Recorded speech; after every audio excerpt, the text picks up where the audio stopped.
Hi guys, I really hope that you are well. This is going to be a video which is going to be talking about the different problems that some of you are facing with the verb to have, okay? It's going to be a video which I could pretty much split into two halves. The first half is to just help you guys understand the difference between basically what we're saying in English when we say have. So either is it I have possession, I have a denim jacket, because I obviously think it's 1987, I have to as an obligation, or I have eaten, where we're going to use have as part of another verb, and I will completely explain all of those things and how you can actually stick them in various combinations. You can have I have had to, or I have had a sandwich. You know, you've got have as the bit in the middle, and you've got have as the possession. And we'll talk about that, we will talk about that, we will talk about that. Then I will remind you how we do all of those verbs in French, and the combination of the different ideas, how to choose which tense we go in, and how to not get confused when we use two haves and hads together. You know, the effect that it had a good, you know, whatever, you know, when we get these joke things that go around on Facebook and stuff. The next thing I'm going to talk about, which is towards the end of the video, is, so you might find that first thing completely boring, completely easy, and you totally get it.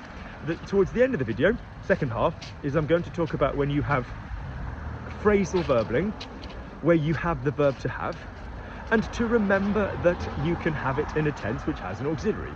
So that basically means you're going to have a shit ton of tenses that you guys tend to miss out. So you're very comfortable saying il y a, il y avait, il y aura, il y aurait, il y aurait, but to remember that we've got the ones with have as a past participle as well. Yeah, we've got all the, you know, j'ai eu, j'avais eu, j'aurais eu, plus whatever else is going on in the verb, all right? So that's our have masterclass, all right? So it's kind of divided into two levels. The first have is a kind of beginner, you know, low intermediate reminder of how not to get confused. I'll start talking as well about not getting confused when you make those negative as well. And then we'll go on to the more complicated stuff with have and has, with phrasal verbling, which is what a lot of my advanced lot are just messing up left, right and centre. Right then, so if you find the first bit easy and dull, slide forward and move to the second half. Yeah, I will go like this for about 10 seconds. So when I change topic, I'll go like this. If you just move the cursor forward, the little drag thing, yeah, when I go like this, it means we've changed topics. I could have done two videos, but to be honest with you, it's all about the verb to have, so screw it. Right, off we go. So first things first, then, we are saying that to talk about the verb to have, we need to isolate in English the fact that there are three ideas. There is have as possession. So I have a denim jacket, I have a grey hoodie, I have brown hair, I have stubble. This is stuff that I'm in possession of. I have, you have, he has. This is possession. Now this can go into different tenses and it takes on a different quality. Notice that in English we can say I had in the past, okay? We're still talking about the possession. One of the clues that we're talking about possession is that there is not the word to after it, not I had to, and there is, God, look at the leaves, and there is not another verb afterwards. If you have another verb after the verb have, then it means you are using have as an auxiliary. So I have eaten, have is an auxiliary. That means it's a verb being used to pop your other verb in a different tense. It is not about possession. If you have no other verb there, so I have a dog, I have a nice garden, I have some lovely friends, you know, I have far too many shampoos and shower gels. I always forget them when I go to the gym, so yeah. So buy them when I'm out. So if you don't hear any of the verb afterwards, then your have is about possession. So let's very quickly talk about when we go into the past, what this means. In English, we have a tense, the simple past, a praetor, where if you say I spoke, I ate, I danced, I ran, that's a most common form of the past in English. But what it actually gives us is the choice to choose between two ideas, one of which is a single finished action or change, which in French will have 3 words, and it'll have will be in the middle. So for example, I ate, when it's a single finished action or change, will be j'ai mangé, tu as mangé, il a mangé, nous avons mangé, on a mangé, vous avez mangé, ils ont mangé. If you are referring to anything which is not a single finished action or change, so either A, it's ongoing, repetitive, B, you brought it back up to talk about it when something else takes place. And this is what confuses the fuck out of people, because they're like, what do you mean finished? What do you mean finished? So if you said I was talking to my friend Phil, that is in the past. Okay, in this expression, that is in the past. So people are like, what do you mean? What do you mean, Luke? I spoke with Phil, I was speaking with Phil. They're both in the past. But the point is, when you say I was speaking with Phil, you brought it back up to life to then have it as a sort of backdrop for another activity. So I was speaking to Phil when we were interrupted by a loud American in a pink velour tracksuit who caused a load of trouble. So I was speaking to my mother when she, whatever, dropped her purse. Okay, so in English, you have to decide when you say I and then your single worded past, I went. When you go to translate into the French, you need to decide whether you are referring to a single finished action or change, like yesterday I went, hier je suis allé, it's got the verb in the middle, or, you know, I went, as in repetitively I went, j'allais, which will be the was tense. So there's plenty of videos about the difference between the was tense and the passé composé, the imparfait le passé composé. It's my most popular video. I think it's about 105,000 views. So go to my channel, go to popular and find that video. I want to sing popular from Wicked now. Popular. If you want to find that video, but we're talking then about the fact that if you hear I had in the past, we need to quickly make sure whether we are talking about j'ai eu, which is an action, I had. So I had a pizza, a finished single thing, j'ai eu une pizza. All of a sudden, or a change taking place, I had a problem. You know, when this happened, I had a problem, j'ai eu un problème. You know, the change suddenly taking place. We could quite happily say ongoing description, j'avais un problème, when you know, Simon turned up, I had a pizza in front of me, a description of what I had in front of me. J'avais une pizza, pardon, feminine. But we're talking then about when have goes to had in the past on its own, still possession.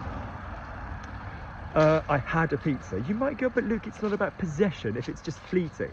It's more about like taking or consuming. Yep, that's a good idea, all right?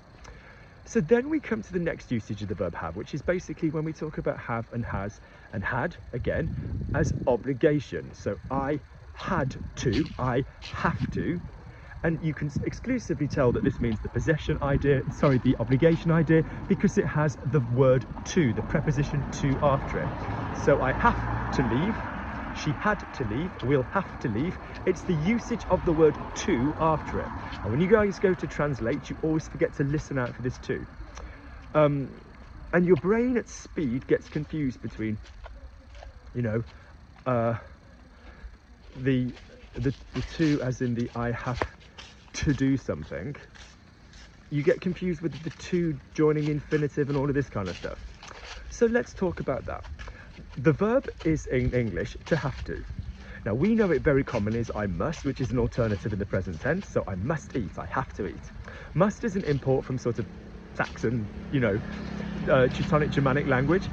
And it's something we can just use in the present tense. There's no verb to must.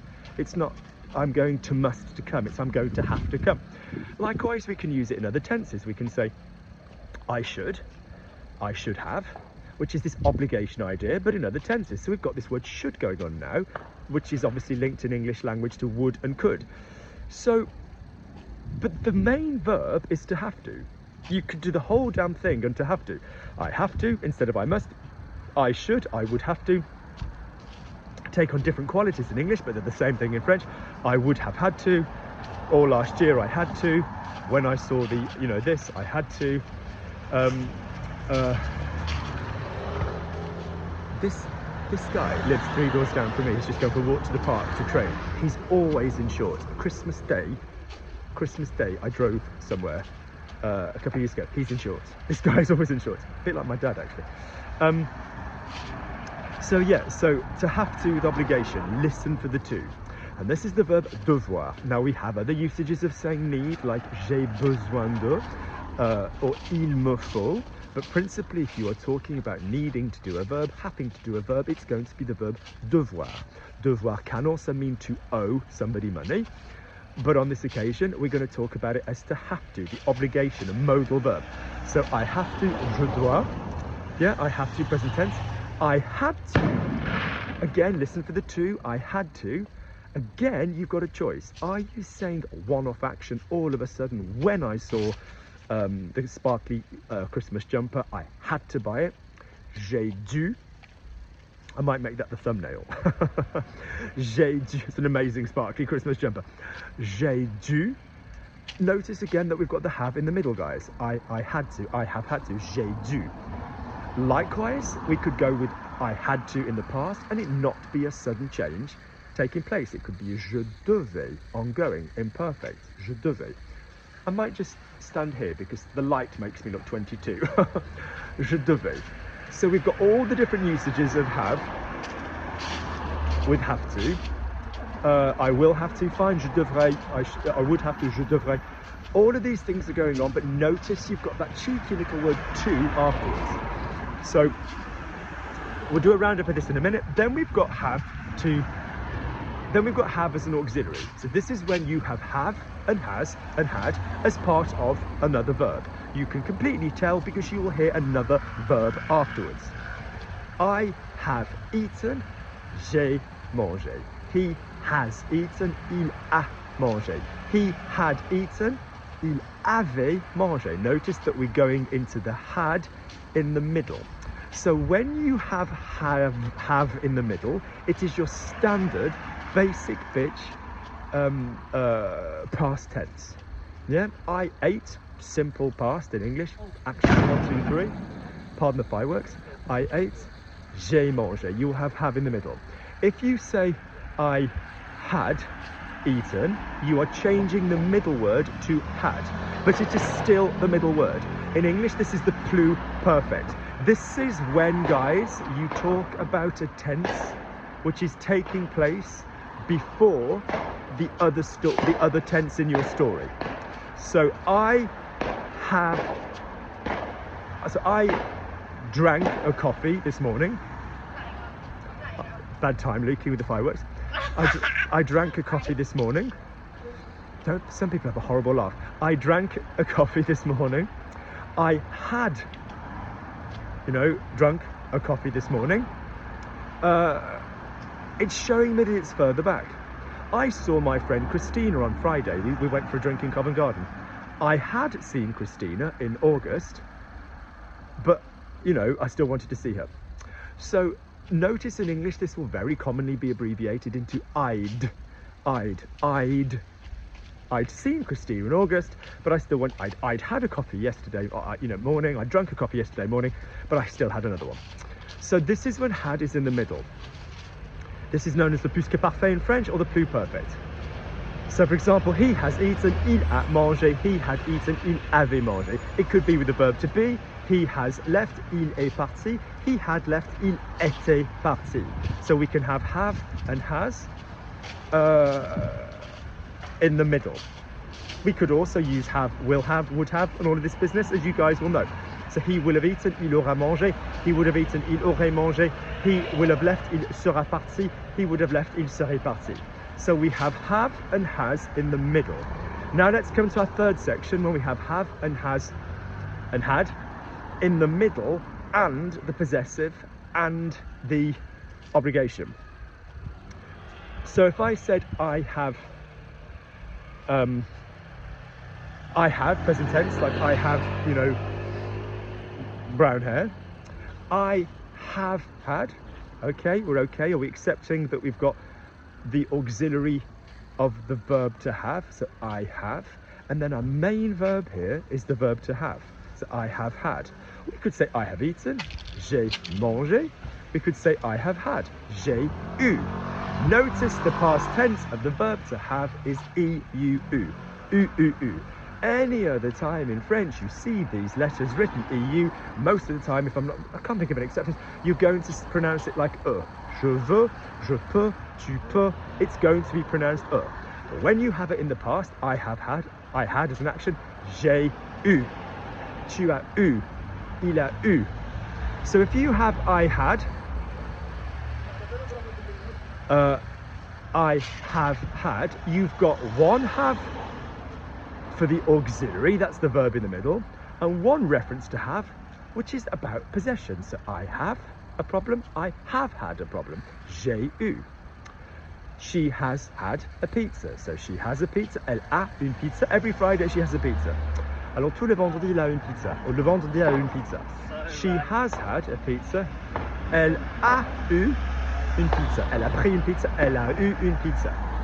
So you've then got have in the middle, so she has something from the verb to have, and then you've got had on the end because it's about the verb to have, it's about having.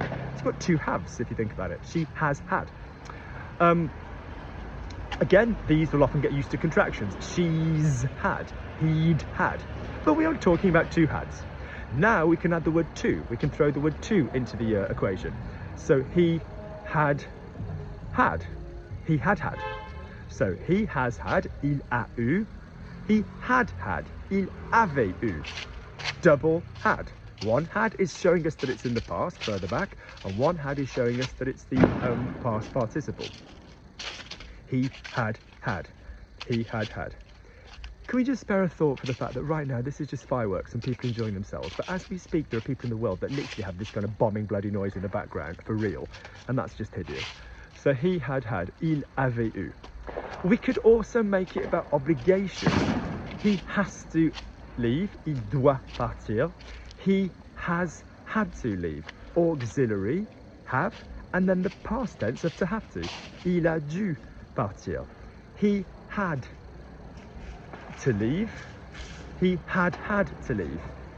Il avait dû partir. You've got one had to show me that it's in the middle, and one had to show me that it is on the end, about the verb obligation. So il avait dû partir. So now I'm going to give you a quick combination of all of those three things, and then we'll go on to the second section of the video, which is the much more difficult when we're using haves with phrasal verbling. So off you go. He has to eat. Il doit manger. He has a problem. Il a un problème. He had a problem all of last year. Il avait un problème. Or il a eu un problème. When he saw the photograph, he had an idea. Quand il a vu la photo, il a eu une idée. She has blonde hair. Elle a les cheveux blancs. She had a pizza. Elle a eu une pizza. She had eaten before me. Elle avait mangé avant moi. She had to leave. Elle avait dû partir. She hasn't had to leave. Elle n'a pas dû partir. She doesn't have any friends. Elle n'a pas d'amis. They won't have a problem.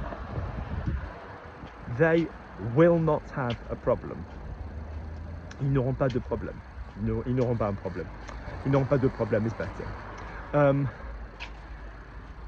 She has had to cancel. Elle a dû annuler. They had to cancel. Ils ont dû annuler. They hadn't had to cancel. Ils avaient pas dû annuler. All right? Have as possession, have as obligation, have as auxiliary, combinations of the, of two of the three. Good. Ready? Next section of the video. So if you're scrolling through, scroll through, look for the image of me with a hand. Right, so now we're talking about phrasal verbling, so it's a completely different level, video going much harder. So when we're talking about verbs with have, remember then that we have our present was, will, would, subjunctive infinitive, present was, will, would, subjunctive infinitive on the auxiliary. So, you know, il a, il avait, il aura, il aurait, il est intéressant qu'il ait, avant d'avoir, il a eu, il avait eu, il aura eu, il aura eu, il est intéressant qu'il ait eu, après avoir eu. You'll notice that the bottom six, formally, passé composé, plus que parfait, futur intérieur, le passé conditionnel, passé du subjonctif, verbe auxiliaire infinitif. We don't call this stuff in my method. We just basically say present in the middle, was in the middle, will in the middle, would in the middle, etc, etc, etc. So all of them have the same thing in common. They all have u, e, u. But you are used to hearing a and ave on their own, which is fine. So he eats, il mange, he has eaten, il a mangé, il avait mangé, il aura mangé, il aurait mangé. Which means that when you guys hear those words, you think you're doing a tense. So il a mangé, there's my auxiliary tense. Il avait mangé, there's my auxiliary tense. So when you then have phrasal verbling, which involves have and another word, like il a soif, he's thirsty, you guys think you've made it so he had been thirsty. You say something like il avait soif. He was, you know, all of a sudden he was thirsty, action, il a soif. No, you need to remember that if you are going into a tense, which is in an auxiliary tense, that you need the u. So for example, there is, il y a, there was, il y avait, there has been, il y a eu. So let's talk about some phrasal verbs with have and make sure that we know that we've got other tenses. So, I'm in pain, j'ai mal. I was in pain, j'avais mal. I will be in pain, j'aurai mal. All of a sudden, a change taking place. I was in pain. J'ai eu mal. Not j'ai mal. Yeah, people think, oh, j'ai mangé, past tense, j'ai mal, past tense. No, mal is not a past participle, isn't it?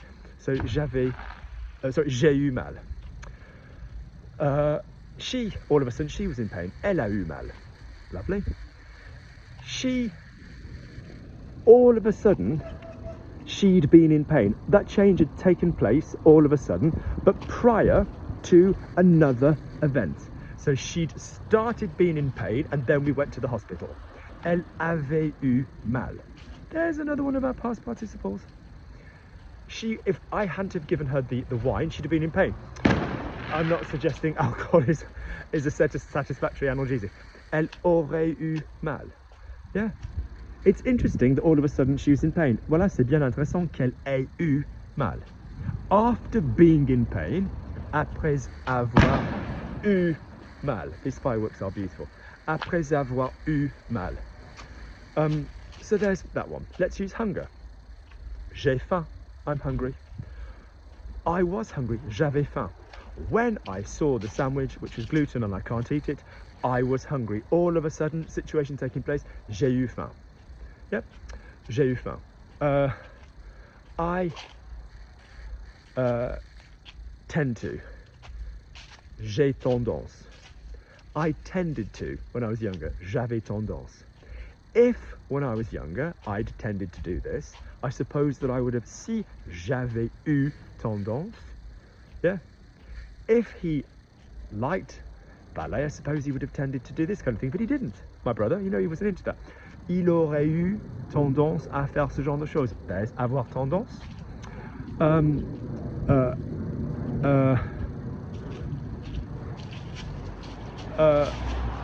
I don't care. Let's use the slang verb. J'ai rien à foutre. When I saw, on going past, he didn't care. Il avait rien à foutre. All of a sudden, when he saw that, he couldn't care less. Il a eu rien à foutre.